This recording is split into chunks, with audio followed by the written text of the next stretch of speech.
Okay, we're about halfway through this down. Let's go on to what is the purpose of this universe. What is this universe? I mean, it's here, we're here, and it's kind of a question about is, well, what is it? what this is and what we are in. And actually, that's really what our spiritual nature is the wonderment of what this is and our attempt to put it all together in this particular dispensation that we are, because we have we have that gift of how to perceive things, and we're in a great position because of that, because we can sit here and rub our hands together and start to look at this stuff and say, well, what is this? What is this? All of this, I mean, no other species on this planet can do anything like that. That's us. So it's for us to think about it, but many people don't think about it. I mean, they're just like, I'm here and I'm here, usually think of things on a mundane level. And, it makes a lot of sense. I mean, nobody's going to say, hey, you better wake up and start listen to this. Most of things in life make more sense to people than anything that I'm talking about now. So there's no reason for me to say, oh, well, they're wrong and we need to lift ourselves up and make sure that we understand. No, we need to do what we do as experiential beings on this plane, and however our karma has placed us, and we need to be happy and contented in the way that we do it in order for it to be the best in the way that it's presenting itself. I mean, you might as well be in it, and you don't want it to be like a total hell if you're in it, I mean, sometimes that happens, and some people have that feeling like it's like that, but you can make yourself understand that that's how it is if you want, in many ways, like, depending on how you're born. Like, you could be in pain, you can be in just mental anguish, but you can also go to the source of what everything is, which has nothing to do with those other things that I mentioned. But this universe is just a beautiful concept of laws. Just a beautiful concept of laws. The laws are what made this universe. Some people want to say attribute it to a supreme being. They say, well, God did it, and I understand where that's coming from. It makes sense to me, but for my sake, I'd rather keep it into the framework of just laws. A supreme being to me is much too limited the way that you can think about something. I mean, the picture you get of this regal bearded gentleman sitting up in heaven on a throne with his angels around him, maybe Jesus on the right hand side, and who's able to just snap everything into being and snap everything into everybody's life. I'm not saying that, it's far-fetched. I'm just saying it's a bit limited in the way that you can think about what we're talking about. You have people making all these arguments about, well, is God a woman? Or is God black or white? Or how come everything is depicted as white? And what race was he really, Jesus? And when he came down as the Son of God. His name wasn't really Jesus because they didn't have a J in the you're nitpicking about stuff that's really immature as far as the way that I look at it. I'll leave it there. I'm not going to, try to carry it any further, because if you can't see where I'm coming from with that, then apparently I'm not going to reach you. So, I'm just saying, like, come on, let's kind of get a little past that and get to something that might a little bit more rooted in philosophy. And that number one thing about it, rooting it in this kind of philosophy, it should be universal. I mean, it should be unified. If it's something that unifies everything, that's much better than having everything all spread out all over the place. That's the purpose of having a great concept, because when you talk about it, it unifies everything, and therefore there are no real great contradictions. That's what we're trying to avoid when we're trying to get to joy. We're trying to have our thoughts have the least amount of contradictions, so that you're not trying to just push things under the rug and say, well, I'm not sure about that. I don't know how it works, but I'm just going to believe anyway. Because when you're pushing stuff under the rug like that, it's still there. You might as well just air out the rug, beat out the dust, shake out the whole thing, and hang it up, and have it be a nice, fresh rug. Is what we'd really like to do. As far as to have joy, the joy of a nice fresh rug, a nice unified theory of things. So when you say that this is just universal laws, these laws make sense because as above, so below. Everything is reflected in the way that the universe is set up, and it's reflected in everything that's in that universe. It's a reflection of how it's set up. If we say the universe is a seed, like a seed that we plant that grows into something, then that means that's the same analogy that we'll be using for the above as we're using for the below. Like if we say if the universe is going in cycles, or going like a pendulum, going in and out, that's the same analogy that we use about the seasons and the sun and even the whole galaxy and the whole because everything is the same, comes from the same reflection of the laws. So if those laws are the laws that make up the universe, then obviously everything that's in it is going to reflect the laws. Yeah, you can't get out of the laws that have made everything as it is. So when we, as humans, you say, this is the laws, and we have our laws and our lawyers and our systems, and I'm saying those are not really laws. Those are rules. Those are rules that we've created to help stabilize our society and to make sense out of different things that we do. But they're not laws. They're just rules. They're rules that we use to rule ourselves as a human race. Sometimes we mess up a little bit with, messed up with this, but in the past, and they got the future. But we're trying our best. The universe didn't come perfect. It's becoming.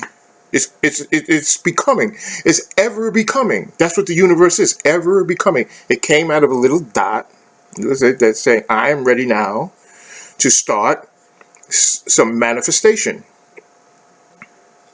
And so, within that dot, like a little seed, it had the power of burst open and let all this power go into the surrounding area that it wants to define as being, this is my universal space.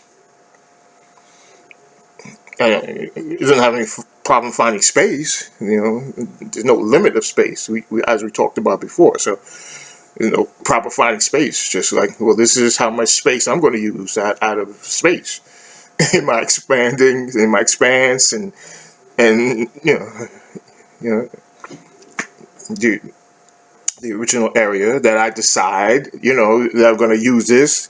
I can expand. I can do whatever I want, because I'm big bang myself into this, being the seed that I am, that opens and decides that this is how I'm going to grow. This is space I'm going to grow in. That's what the universe is. And it goes under laws. So who made the laws? You don't have to put everything in personification just because you're a person. I mean, you can, but you don't have to. Everything that has laws is because of the laws of the universe. That's it. People say the Lord, then I say the laws. Okay, so I just cut a little off and say a different pronunciation, and it makes it a little different for me. So I can understand it a little differently than the Lord doing something. So being me some personification of something, in other words, just being the laws that are just the aspects of what everything is, the aspects. So it takes this space. It takes this space because it says, I don't want the perfect balance of nothingness anymore. I don't want that anymore. I don't want the perfect balance of nothingness. It's time that I started, once again, that I had started to have some action. I need action. And manifestation is action. It begins with that dot that we're talking about, letting out all of that energy that is necessary for the action. As it lets it out, the outpouring needs some direction, and it needs some understanding. The understanding is inherent, but it needs to manifest this understanding in a way that's going to create the universe as we know and see it. So it says, okay, it's energy here. Now, it of the energy that's out there has now penetrated the Maitreya called Maitreya, which is space, empty space is Maitreya called sometimes. So we're talking about like same thing, like penetration of man into woman to create something. So it's penetration of the dot into Maitreya, the woman, to create something. That's the penetration that we have that starts the ball rolling. The ball rolling takes the form of energy that is very, very, at the time, amorphous. Doesn't have any influence of what it needs to be done as yet, but it's still out there as potential energy. So the first thing it has to do is have to understand its duality. So it's not just one thing anymore. Now I've come out here, so in order to manifest, I have to understand the dual purpose. That's one side mirroring the other side. Just like the one side was nothing, and now it's something.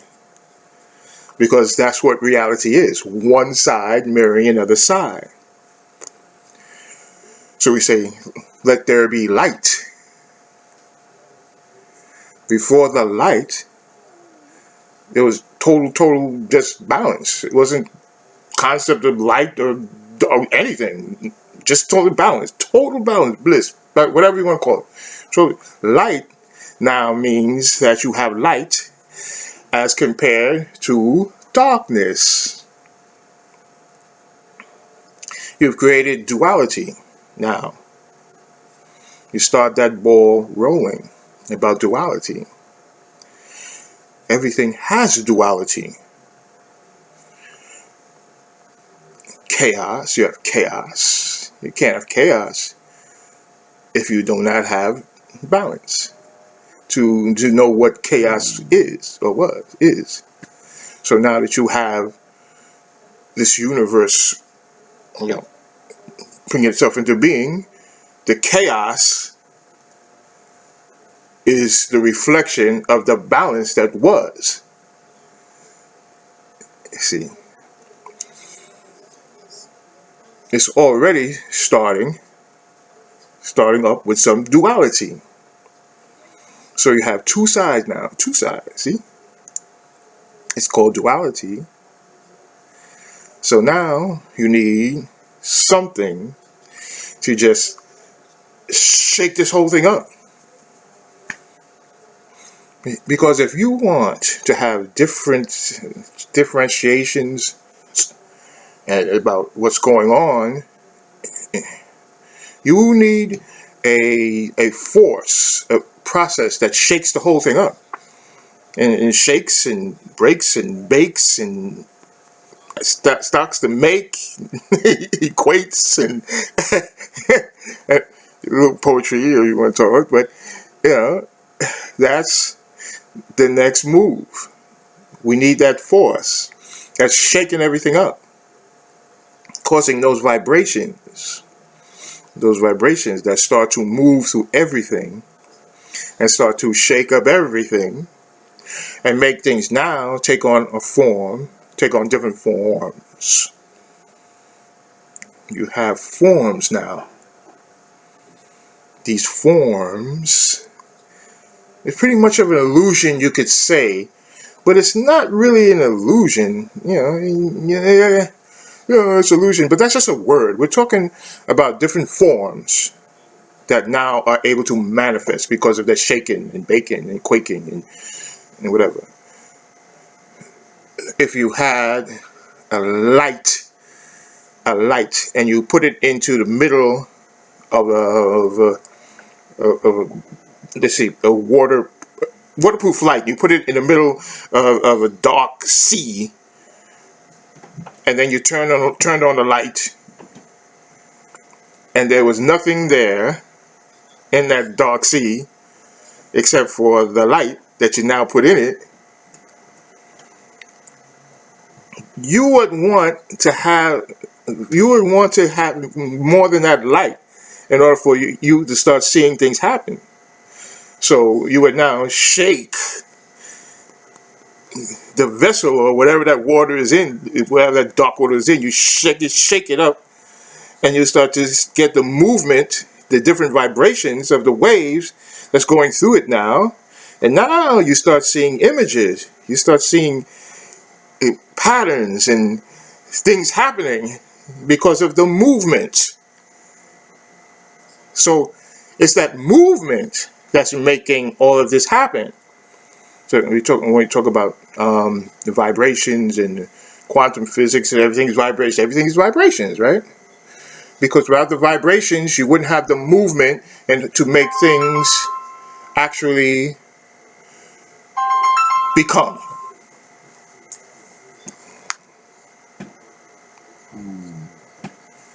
I'm not going to call them illusions. These things that are actually happening are becoming because of the movement. So you have the dot, that's one. Then you have penetrating into Maitreya, which is the womb, the absolute womb penetration, and then becoming an outpouring rather. The outpouring now says, okay, now I'm taking up this space.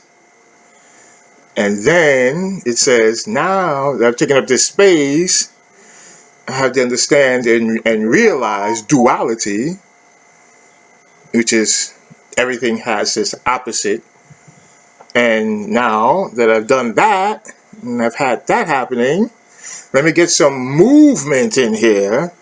So now I can start shaking everything up and start to make some real hooking happening here, some images and illusions and imaginings, and this is how these things will manage to make all this thing happen through that kind of the willing process. And the laws are there. The laws are just the laws. These things are already set. Nothing created the laws. The laws are just the laws. So you don't have to worry about what created them. They're laws. Something did create the whole process, in the whole process of what we call a new universe. Yeah, it's the dot. It's the dot that came to make that penetration and made things manifestation from the laws, and the need to have action as compared to just nothingness bliss. Best way I could try to explain all that. Okay, so if everything happened the way you're saying it, so then why? Why? So, okay. Well, best reason I can come up with is like, do you feel good about having experiences that you have? The fact that you can look and see and hear and taste and touch and have experiences, you feel pretty good about that, right? It's better if you thought about it. You say, well, I'd rather have this than just have just nothing and just not be here, just no being, no nothing, just the universe same way. The universe says, look, I want to have experiences. This is a wonderful thing. To becoming an outpour, come in and to become and have experiences. It's just so wonderful that the urging to do that is something that's going to be made manifest. And so yes, so it has a purpose. The universe has a purpose. It's there to experience and to cause different types of, anything. Everything there. Different types of material, energy, elements, and light waves and waves, dimensions, and oh my God, on and on and on and on and on and on and on. Black holes, so that it can have experiences from all these things. It has within it that power, the power that comes out of it through that will of I want to experience everything. I want to be the experience. I want to be the experience. So I'm going to be, because I want to be that experience of being. Formulas I was giving you for them, and God duality and the movement for what talk about the Trinity, and they say the Father, the Son, and the Holy Ghost. It's what the Trinity says. I'd more or less try to say the Mother, the Father, and then when they decide to have the child, you have the Holy Ghost come through and make it all happen. So that's the Trinity that I see. That's the real Trinity. Is like Mother, absolute, matria. Father, dot, penetration, outpouring, setting up. Then the Holy Ghost coming through, shaking stuff up, shaking it all up, giving it vibrations to make it all come about. That's how it makes it all come about. So, this is how I feel is a good way to try to imagine the universe and its creation and what's going on with it. Now, no, it's going to keep manifesting. So it says, okay, I'm here. Now, how can I have the experiences that I came into being for?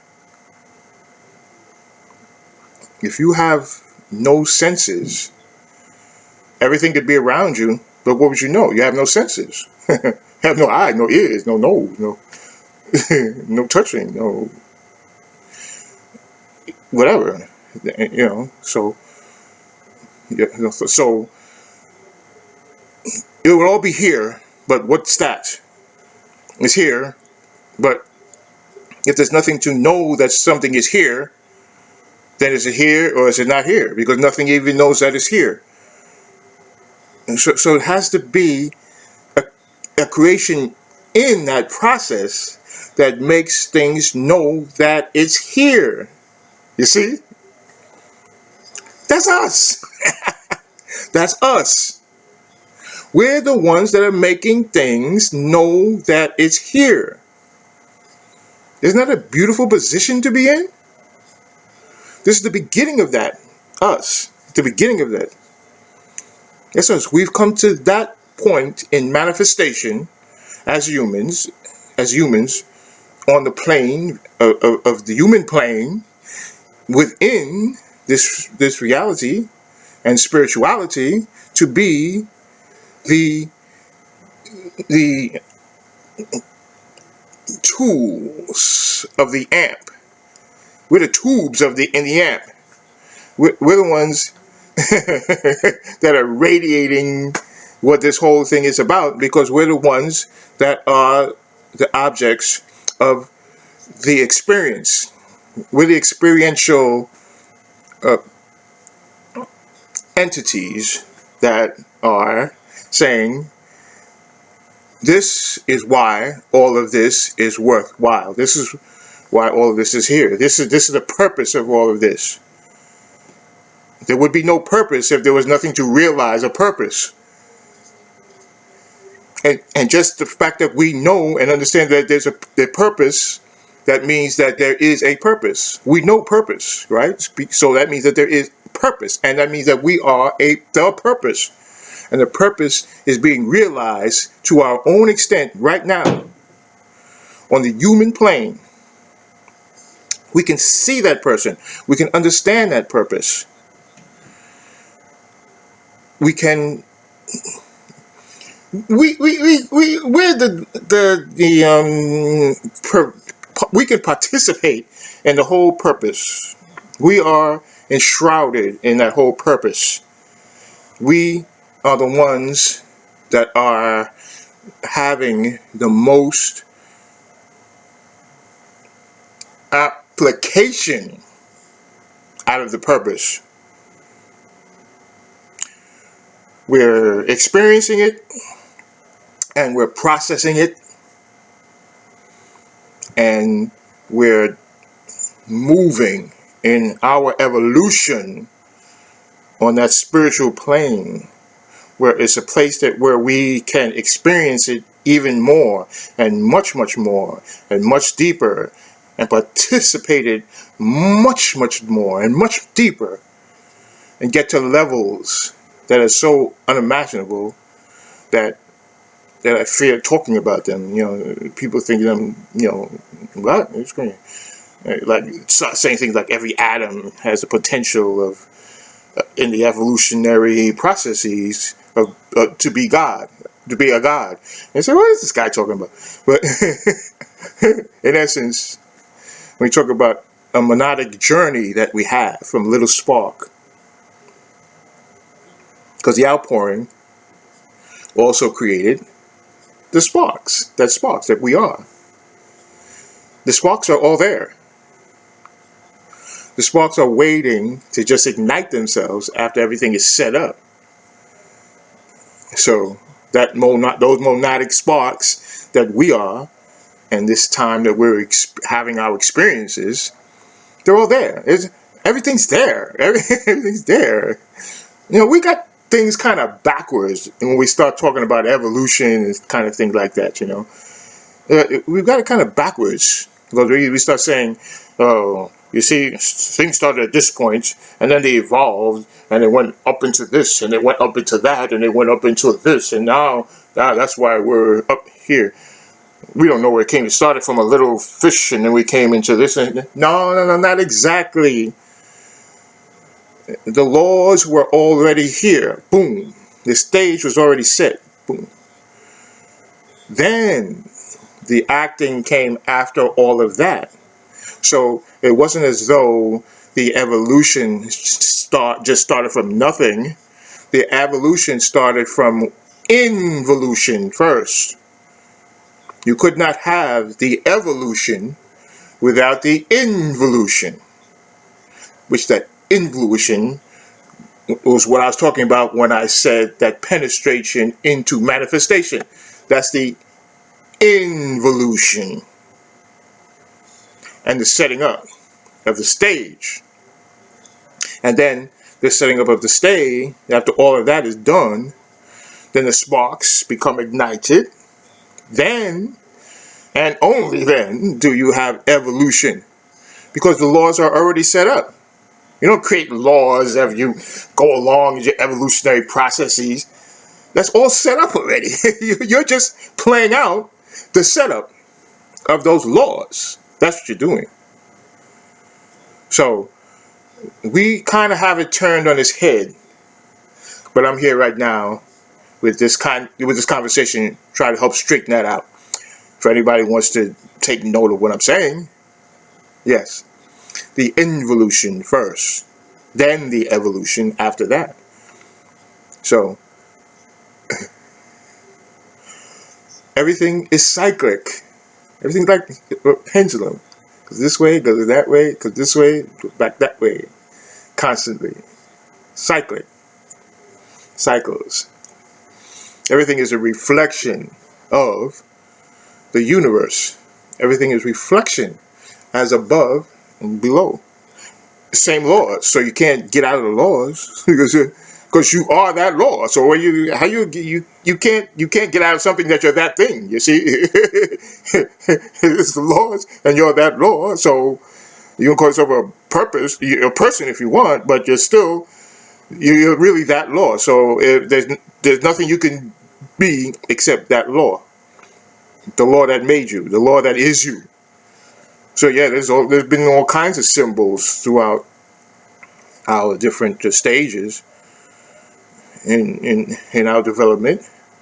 And I'm not going to go into like real previous civilizations like Lemurian, Atlantean. Some people like, oh no, I don't want to talk about it like that. So I won't bother going there. I'm just saying in this particular dispensation that we are in now, we have many signs and religious symbols, or whatever you want to call them, that are just explanations of what this universe is. You've seen it plenty of times, like the Korean symbol. It's like esoteric symbol, circle. There's a little S in it. So everything kind of looks like a teardrop, and it signifies the yin and the yang. Yeah, the yin and the yang is duality, yin and yang. So the two teardrops together, looking as though they're mingling and moving around each other. What is that telling you?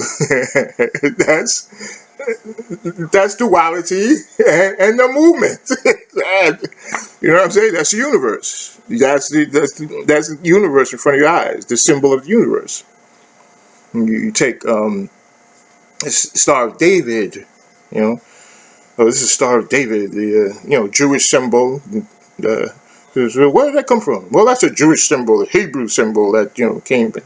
Yeah, well, okay, sure, but stuff comes before Hebrews were even there, and that symbol has a triangle pointing up and a triangle pointing down. The triangle pointing down signifies involution, and the triangle pointing up indicates evolution, and they're clasped together in one symbol. That one symbol showing that this is what the universe is: the process of involution and evolution. That's what the symbol is. I mean, you can take it any place you want with it. Oh, it means that yeah, whatever. But that's what that symbol is really signifying, is representing. The swastika. A swastika, oh my God, that's the Nazis. They took it and used it as a symbol, but that's not what the symbol was. First of all, it could be tilted or straight up, but it starts as straight up and down, straight up cross. The cross, that means that the spirit is going down through instant manifestation, as the line going down is going the the life and the manifestation going down through, penetrating and going through that into manifestation, and then those little things extensions on the sides of each line are like speed signs. It's like, when if you have a running a comic strip or a cartoon, you have the little lines behind them showing that they're speeding, that they're going somewhere, they're speeding. So it shows that there's a direction where this whole thing is spinning. So you can't have a symbol that spins, but you can signify that it's spinning because it has those little lines, and so that manifestation going through, coming down into manifestation, and life going down, and the whole spinning motion signifying by those lines is what life is, according to that symbol. That's what the universe is. That's how it's depicted that way.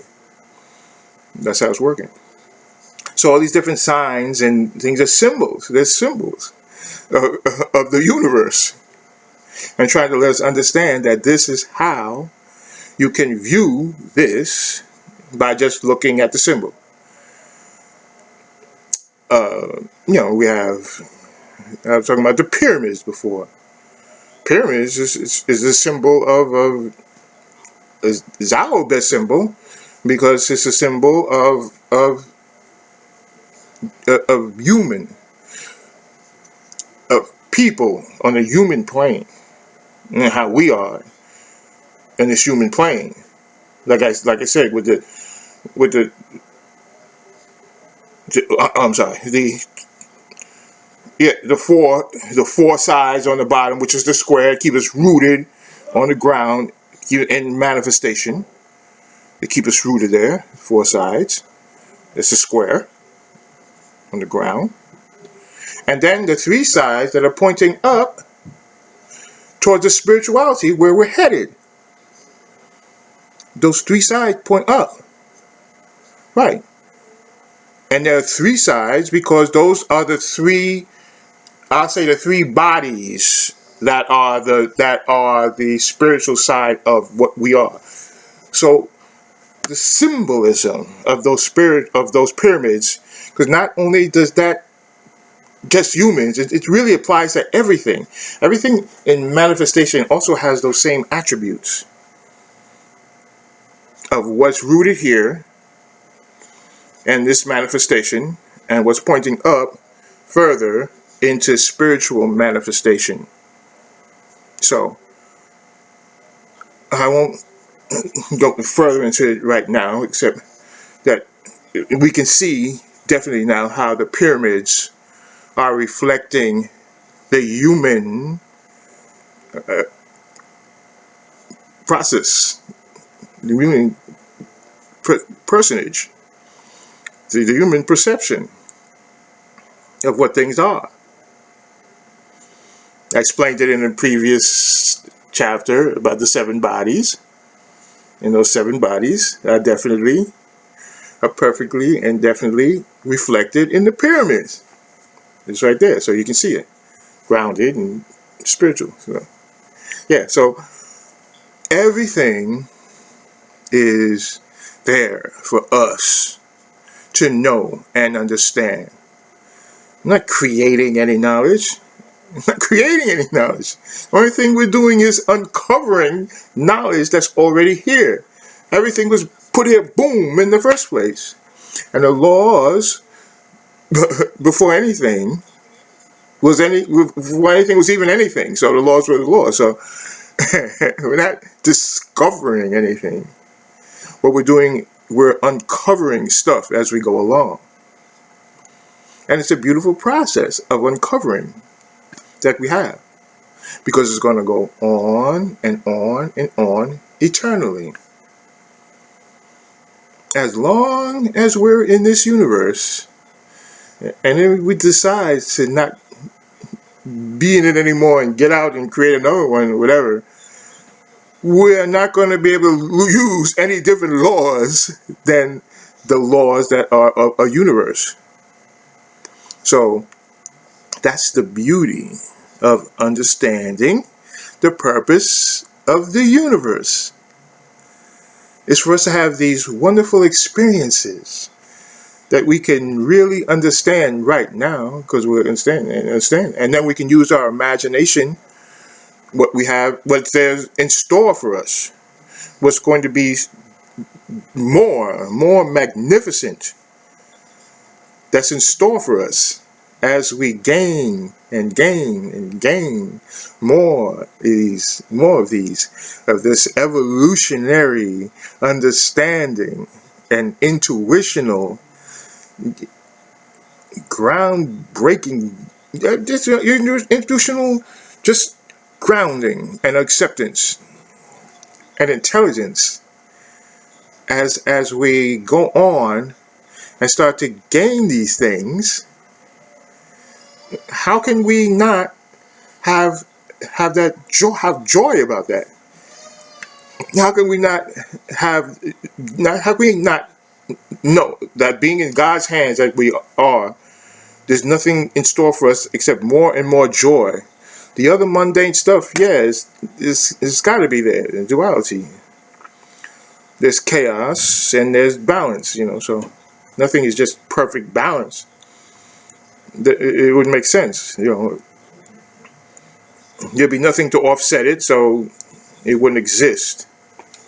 Existence means that there's duality. That's why when we talk about duality, it's very important, because that's the framework of existence. And when we talk about the Holy Ghost, that breath, that wonderful movement, it's also the essence of existence. That's why everything's constantly changing. It's changing. Those vibrations, they're mingling with each other, and untold, can't even think about the number of vibrations that's going on, and all passing through each other and mingling and influencing each other, and because that's what the universe does in its way of making manifest of everything. It's really just so super fantastic that it's hard to know and understand these things and not have a feeling of joy that we have the ability to experience this and these things. We are the experience of this. That's the joy.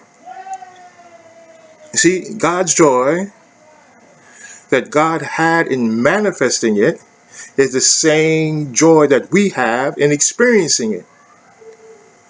So yes, we worship God, but but at the same time, God is worshiping us. He said, "Yo, I put you guys here so that I could experience this. So that's how we can really look at it. The beauty of the whole thing is what can just give you a joy about the whole thing. On the level, the things that I'm talking about, there's nothing but beauty and joy and love. The other things on the other side, the mundane side, and things that are going to affect us, trials and tribulations, and they're going to affect us because we're human. But just know that where your focus is what's going to give you the most joy. So your will it can give you the focus of anything that you want, any place you want to focus. Your will has the ability to do that. So use that to focus on these things. That, oh, here goes my tape. Okay, I'm gonna start it over.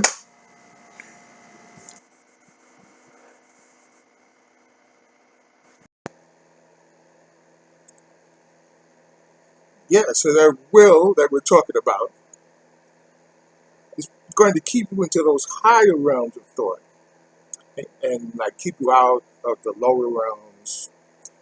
Um, those lower realms that of course they're definitely part of existence, and they're not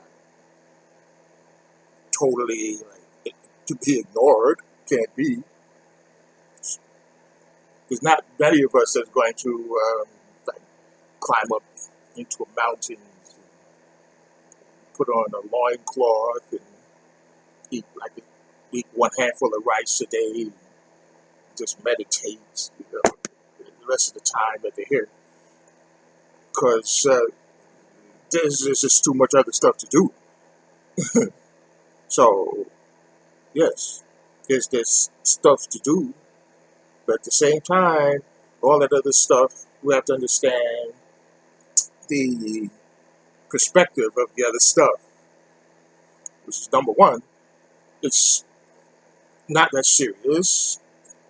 It's just what we imagine it to be, and we have the will to make those imaginings as joyful and cheerful and happy, even when the tribulations start coming, you know, because they do come. We can't avoid all tribulations, but, and you're probably going to crush that tribulation, but then later on, you're going to look back at what you have cursed, and you're going to laugh. You're going to say, that was some wild tribulation that I had back there. And then you're going to go on because you can understand that no matter how bad the tribulation is and gets, and you have to always go back to the fact that in writing this, that's why I had to put one of my worst tribulations in the book. But the tribulations that I've had in my life had not been, debilitating enough so that I've been, I've been diagnosed with things that I don't want and these kinds of things. But there's people that have to live with like half a body because the rest of the body's amputated, or uh, just like a mind that's not working correctly at all, or blind, or no senses at all kinds of things. I haven't had any of that, so that's my blessing. And I try to do everything I can to counteract anything that someone tells me I have this or you have that, because I'm trying to make sure that my physicality can last as long as it's humanly possible to do, so that I can gain as much experiences that I can while I'm here. So that's what we do. And so you want, or you would love to have joy in most of everything that you do. And that's part of the beautiful fabric of what's called life. And no matter where it takes you, the outcome is always going to be higher and higher and higher if you keep your mind focused on things that are higher and higher. So that's about the will. And of course, the purpose of the universe. So the will is the most powerful part, the powerful thing in the universe. And now we got an understanding of the basic reason and purpose of a universe. So let's go to the next topic.